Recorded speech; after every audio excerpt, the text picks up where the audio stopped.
Mes chers fils et filles en Christ, permettez-moi, en tant que votre pasteur, successeur indigne de Pierre, de m'adresser à vous avec un cœur brûlant d'amour pour notre Seigneur Jésus-Christ. Aujourd'hui, je vous pose une question essentielle, une question qui touche l'âme. Vivez-vous pleinement votre foi catholique à travers la Sainte Messe et le mystère de l'Eucharistie ? Je ne vous demande pas si vous assistez à la messe par obligation, ni si vous connaissez les prières par cœur, ni même si vous portez le nom de catholique avec fierté. Ce que je veux savoir, c'est ceci. Lorsque vous vous tenez devant l'autel, votre cœur bat-il à l'unisson avec celui du Christ ? Présent dans l'hostie consacrée, ces paroles ne cherchent pas à vous juger, mais à vous inviter à plonger plus profondément dans le mystère qui donne sens à notre vie, l'Eucharistie.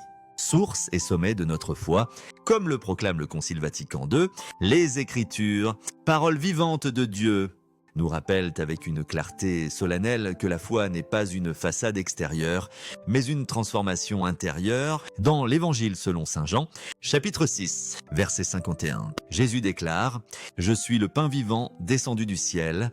Qui mangera ce pain vivra éternellement. » Ces mots ne sont pas une simple métaphore. Mes enfants, ils sont une vérité divine, une promesse de vie éternelle pour ceux qui s'approchent de l'Eucharistie avec un cœur ouvert. Pourtant, combien d'entre nous laissent ce trésor divin passer inaperçu, éclipsé par la routine, la distraction ou le doute ? Avec la tendresse d'un père, je vous appelle à réveiller votre foi, à redécouvrir la messe comme une rencontre vivante avec le Christ et à vivre chaque élévation de l'hostie comme un moment où le ciel touche la terre. Aujourd'hui, je vous propose 5 signes tirés des Saintes Écritures et de la tradition vivante de notre Église qui révèlent une âme véritablement unie au Christ eucharistique. Ces signes ne sont pas des règles humaines ni des coutumes passagères, mais des reflets de la vérité éternelle. Des balises qui guident votre chemin vers une foi plus profonde, un amour plus ardent. Et une mission qui illumine le monde. Mais avant de commencer, je vous invite, où que vous soyez, dans les ruelles pavées de Lyon, les quartiers animés de Montréal, les villages tranquilles de La Réunion ou les avenues vibrantes de Kinshasa, à écrire dans les commentaires votre prénom et votre lieu de résidence. Ajoutez cette prière simple. Jésus, fais grandir mon amour pour l'Eucharistie. Vos mots, offerts avec foi, sont une lumière qui s'élève jusqu'au trône de Dieu. Avant d'explorer ces signes, permettez-moi de partager une histoire qui m'a profondément marqué. Lors d'une visite dans une petite paroisse à Strasbourg, j'ai rencontré Émilie, une femme d'âge mûr dont les yeux brillaient d'une paix intérieure. Émilie m'a raconté comment, après des années de mariage marquées par des tensions et des incompréhensions, elle s'était tournée vers l'Eucharistie pour trouver du réconfort et chaque dimanche, à l'élévation de l'hostie, elle priait avec ferveur pour la guérison de son foyer. Pendant 2 ans, elle a persévéré, offrant ses larmes et ses espoirs au Christ. Un jour, son mari, qui s'était éloigné de l'église depuis des décennies, l'a accompagnée à la messe. Il avait été touché par la paix qu'il a ressentie devant l'hostie consacrée. Et aujourd'hui, leur mariage est un témoignage vivant de la puissance de l'Eucharistie. Cette histoire, mes enfants, nous rappelle les paroles de Matthieu 17, 20. Une foi, même petite comme une graine de moutarde, peut déplacer des montagnes. L'histoire d'Émilie est un exemple des signes que nous allons explorer, des marques d'une vie eucharistique authentique.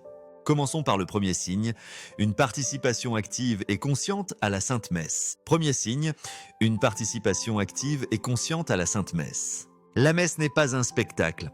Mes enfants, ni une obligation à cocher sur une liste, c'est une rencontre vivante avec le Christ qui se donne à nous dans son corps et son sang. Dans l'Évangile selon saint Luc, chapitre 22, verset 19, Jésus, lors de la dernière scène, dites « Ceci est mon corps, livré pour vous, faites ceci en mémoire de moi ». Vous aidant à trouver votre véritable trésor en celui qui tient toutes choses dans ses mains, mais une réalité présente à chaque messe. Lorsque le prêtre élève l'hostie, le Christ est là, réellement et pleinement, offrant son sacrifice pour notre salut. Participer activement à la messe, c'est s'unir à ce sacrifice avec tout son être, cœur, âme et esprit. Cela signifie écouter la parole de Dieu avec attention, répondre aux prières avec ferveur et s'offrir soi-même au moment de l'offertoire. Hébreux 10, 12 nous rappelle que le Christ a offert un sacrifice unique pour les péchés. À la messe, nous ne répétons pas ce sacrifice, mais nous y participons, unissant nos joies nos peines et nos luttes à l'offrande parfaite du Christ. Pourtant, combien d'entre nous arrivent à la messe distraits, les pensées tournées vers les soucis du travail, les disputes familiales ou les distractions du monde? À Paris, j'ai rencontré Paul, un jeune cadre débordé par son emploi. Il assistait à la messe par habitude, mais son esprit était ailleurs. Occupé par des échéances professionnelles, un jour, un prêtre l'a invité à se préparer avant la messe en lisant les lectures du jour. Paul a commencé à arriver 10 minutes plus tôt, à prier en silence devant le tabernacle et à offrir ses préoccupations à Dieu. Peu à peu, il a découvert que la messe n'était pas une corvée, mais une source de paix qui transformait ses journées. Participer activement, c'est aussi s'engager avec son corps. Fixez vos yeux sur l'hostie lors de l'élévation, inclinez légèrement la tête en signe de révérence, chantez les hymnes avec cœur. Comme le psaume 95:6 nous y invite, venez, prosternons-nous, inclinons-nous devant le Seigneur qui nous a fait. Ces gestes ne sont pas de simples formalités, ils expriment l'adoration de votre âme. Alignant votre corps avec votre foi, je vous invite à réfléchir. Venez-vous à la messe avec un cœur prêt à rencontrer le Christ, ou laissez-vous la routine éteindre la flamme de votre foi? Prenez l'habitude d'arriver tôt, de lire les Écritures du jour et de prier pour que l'Esprit Saint ouvre votre cœur. Cette participation active est le premier signe d'une vie eucharistique, une porte vers une communion plus profonde avec le Christ. Deuxième signe, une adoration fervente de l'Eucharistie. Le deuxième signe d'une âme véritablement catholique est une adoration fervente du Christ présent dans l'Eucharistie. L'hostie consacrée n'est pas un symbole, mais enfant. Mais le Christ lui-même, comme il l'affirme dans Jean 6,55. Ma chair est une vraie nourriture et mon sang est une vraie boisson. Adorer l'Eucharistie, c'est reconnaître cette vérité avec humilité et amour, en s'inclinant devant la majesté de Dieu qui s'abaisse pour demeurer parmi nous. L'adoration eucharistique, que ce soit lors de la messe ou devant le Saint-Sacrement exposé, est une école d'humilité et de foi. Lorsque vous fixez votre regard sur l'hostie, vous contemplez le Créateur de l'univers qui se fait petit pour entrer dans votre cœur. Apocalypse 5:12 proclame: digne est de l'agneau immolé de recevoir puissance, richesse, sagesse, force, honneur, gloire et louange. À l'élévation, votre cœur doit répondre: mon Seigneur est mon Dieu. Je t'adore. À Québec, j'ai rencontré Marie, une enseignante qui traversait une période de doute spirituel. Elle se sentait éloignée de Dieu, sa foi affaiblie par les pressions de la vie. Un ami l'a invitée à une heure d'adoration dans sa paroisse. Au début, Marie trouvait difficile de rester en silence devant le Saint-Sacrement, mais elle a persévéré. Priant simplement: Jésus, montre-moi que tu es là. Peu à peu, elle a ressenti une paix profonde, une certitude que le Christ l'écoutait. Aujourd'hui, elle consacre 1 heure par semaine à l'adoration. Et sa foi est plus forte que jamais, rayonnant dans sa manière d'enseigner et de vivre. L'adoration n'est pas réservée au moment d'exposition du Saint-Sacrement. À chaque messe, l'élévation de l'hostie est une invitation à adorer. Trop souvent, nous laissons ce moment passer dans la distraction. Nos yeux errent, nos pensées s'égarent. Mes enfants, lorsque le prêtre élève l'hostie, fixez votre regard sur le Christ. Laissez le silence vous envelopper et offrez-lui votre cœur, comme saint Thomas l'a proclamé en Jean 20:28. Mon Seigneur est mon Dieu. Pour vivre ce signe, prenez l'habitude de l'adoration régulière. Si votre paroisse offre des temps d'adoration, participez-y. Sinon, passez quelques minutes après la messe à prier devant le tabernacle. À Dakar, une communauté paroissiale a créé un horaire d'adoration perpétuelle où des fidèles se relaient jour et nuit. Cette pratique a transformé la paroisse, attirant de nombreux jeunes à redécouvrir la foi. L'adoration fervente est un feu qui purifie votre âme, vous préparant à porter les fruits de l'esprit dans votre vie. Troisième signe, une vie transformée par la communion eucharistique. Le troisième signe d'une foi eucharistique authentique est une vie transformée par la réception du Christ dans la communion. Lorsque vous recevez l'hostie, vous accueillez le Christ lui-même qui vient habiter en vous. Dans 1 Corinthiens 10:16, saint Paul nous rappelle: « Le pain que nous rompons n'est-il pas une communion au corps du Christ ?» Cette communion n'est pas un acte isolé, mais une union intime qui doit porter du fruit dans votre vie quotidienne. Recevoir l'Eucharistie, c'est devenir ce que vous recevez, le corps du Christ. Cela signifie vivre avec amour, humilité et service. À l'image de Jésus, Galates 5:22-23 décrit les fruits de l'esprit: amour, joie, Patience, bienveillance. Bonté, fidélité, douceur et maîtrise de soi. Ces vertus doivent se manifester dans vos paroles, vos actions et vos relations.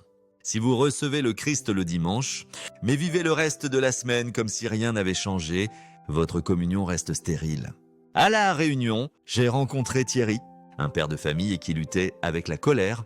Il se disputait souvent avec ses enfants, laissant des blessures dans son foyer. Un prêtre lui a conseillé de se préparer à la communion en confessant régulièrement et en priant pour la patience. Thierry a commencé à recevoir l'Eucharistie avec un cœur plus ouvert, demandant au Christ de le transformer. Au fil des mois, sa famille a remarqué un changement. Il écoutait davantage, parlait avec douceur et cherchait à réparer les blessures du passé. Sa vie transformée est un témoignage de la puissance de l'Eucharistie. Pour que la communion porte du fruit, préparez votre cœur avant de recevoir le Christ.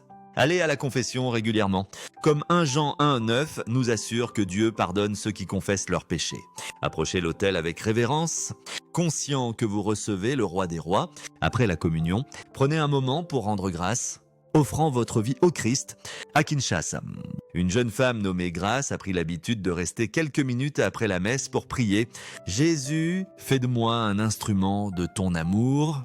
Cette prière simple a transformé sa manière de traiter ses collègues, faisant d'elle une lumière dans son lieu de travail. Examinez votre vie. Mes enfants, la communion eucharistique change-t-elle votre manière de vivre? Voyez-vous les fruits de l'esprit grandir en vous? Ce signe est une invitation à laisser le Christ façonner chaque aspect de votre existence, vous rendant plus semblable à lui. 4e signe, une endurance dans les épreuves par la force de l'Eucharistie. Le 4e signe d'une vie eucharistique authentique est la capacité à endurer les épreuves avec la force puisée dans l'Eucharistie. La vie est un chemin semé d'embûches, maladies, deuils, échecs, conflits. Pourtant, Jésus nous assure dans Jean 16:33, « Dans le monde, vous aurez des tribulations, mais prenez courage, j'ai vaincu le monde. » L'Eucharistie est notre nourriture pour ce voyage, une source de grâce qui nous soutient dans l'adversité. Lorsque vous recevez le Christ, vous recevez sa force. Philippiens 4:13 proclame « Je peux tout en celui qui me fortifie ». L'Eucharistie n'efface pas les épreuves, mais elle les transforme, faisant de vos souffrances une offrande unie au sacrifice du Christ. À l'élévation, lorsque vous contemplez l'hostie, offrez vos épreuves à Dieu, disant « Seigneur, je te donne cette douleur pour ta gloire ». À Bruxelles, j'ai rencontré Claire, une veuve qui avait perdu son mari dans un accident. Le chagrin menaçait de l'engloutir, mais elle trouvait refuge dans la messe quotidienne. Lors de l'élévation, elle offrait sa douleur au Christ, priante « Jésus, prends mon cœur brisé et rends-le entier ». Cette pratique l'a soutenue, lui donnant la force d'accompagner d'autres personnes en deuil dans sa paroisse. Aujourd'hui, Claire est un phare d'espérance, prouvant que l'Eucharistie peut transformer même les plus grandes épreuves en témoignages de foi. Les saints nous montrent ce chemin. Saint Jean Vianney, face aux attaques spirituelles, puisait sa force dans l'adoration eucharistique. Sainte Thérèse de Lisieux offrait ses souffrances au Christ. Unissant ces petites épreuves à son sacrifice, leurs exemples nous interpellent. Lorsque les tempêtes de la vie surviennent, vous tournez-vous vers l'Eucharistie pour trouver la force ou cherchez-vous des consolations éphémères dans le monde pour vivre ce signe? Faites de l'Eucharistie votre ancre dans les épreuves. Participez à la messe aussi souvent que possible, même en semaine, et offrez vos luttes au Christ. À Abidjan, un homme nommé Kofi, confronté à des difficultés financières, assistait à la messe matinale avant son travail. Priant pour la providence de Dieu, cette habitude lui a donné la paix et la persévérance nécessaires pour surmonter ses défis. L'endurance dans les épreuves, soutenue par l'Eucharistie, est une marque d'une foi vivante, un signe que vous marchez avec le Christ. 5e signe, une mission eucharistique pour transformer le monde.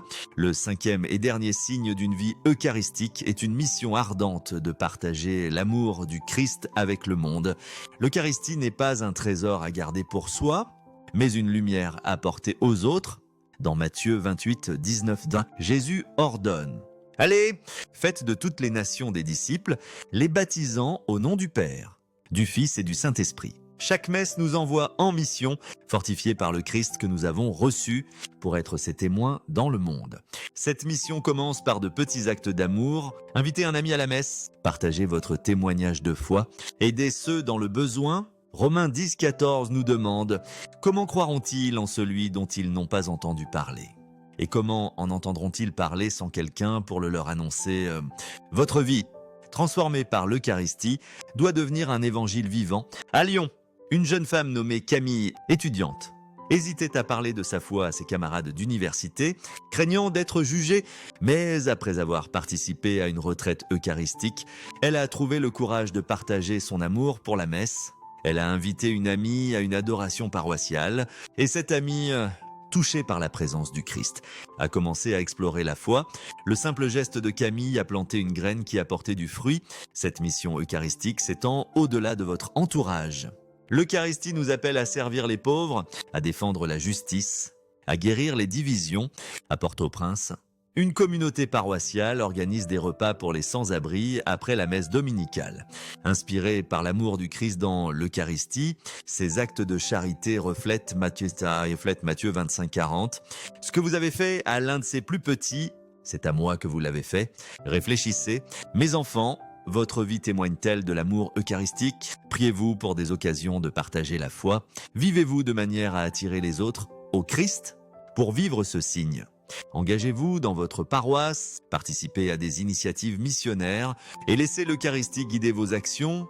Comme Acte 1,8 le promet, vous recevrez une puissance lorsque le Saint-Esprit descendra sur vous et vous serez mes témoins. Conclusion, un appel à vivre l'Eucharistie avec ferveur. Mes chers fils et filles, ces 5 signes, une participation active à la messe, une adoration fervente, une vie transformée par la communion, une endurance dans les épreuves, et une mission eucharistique sont les marques d'une foi catholique authentique, enracinée dans l'Eucharistie. Ils ne sont pas des fardeaux, mais des invitations à vivre pleinement pour le Christ, à être sa lumière dans un monde plongé dans l'obscurité. En tant que votre père spirituel, je vous exhorte à examiner votre cœur. Où en êtes-vous dans votre relation avec l'Eucharistie? Votre foi est-elle vivante ou s'est-elle affaiblie sous le poids de la routine? Ce moment n'est pas celui du jugement, mais de la grâce. Si votre amour pour le Christ s'est refroidi, si la distraction vous a éloigné, écoutez sa voix qui vous appelle aujourd'hui. Romains 10,9 nous assure « Si tu confesses de ta bouche que Jésus est Seigneur et si tu crois dans ton cœur que Dieu l'a ressuscité des morts, tu seras sauvé. » Prions ensemble. Père éternel, nous nous prosternons devant toi, reconnaissant pour le don de ton Fils, Jésus-Christ, présent dans l'Eucharistie. Remplis-nous de ton Esprit Saint, afin que nous vivions la messe avec ferveur, adorions ton Fils avec amour et portions ses fruits dans le monde. Fortifie-nous dans les épreuves, guide-nous dans notre mission et fais de nous des témoins de ta gloire, que nos vies soient un chant d'amour pour l'Eucharistie, attirant tous les cœurs à ton royaume par Jésus-Christ, notre Seigneur, qui vit et règne avec toi dans l'unité du Saint-Esprit, un seul Dieu, pour les siècles des siècles. Amen. Mes enfants, portez ce message dans le monde, participez à la messe avec un cœur éveillé, adorez le Christ avec passion et vivez votre foi avec courage. Soyez des phares d'espérance dans vos familles, vos paroisses, vos communautés, visitez les malades. Nourrissez les affamés, consolez les affligés et proclamez l'amour du Christ par vos paroles et vos actes. Que votre vie soit un reflet de l'Eucharistie, une lumière qui guide les autres vers le cœur de Jésus. Que la paix du Christ, par la puissance du Saint-Esprit, garde vos cœurs, guide vos pas et vous remplisse de sa joie éternelle. Amen.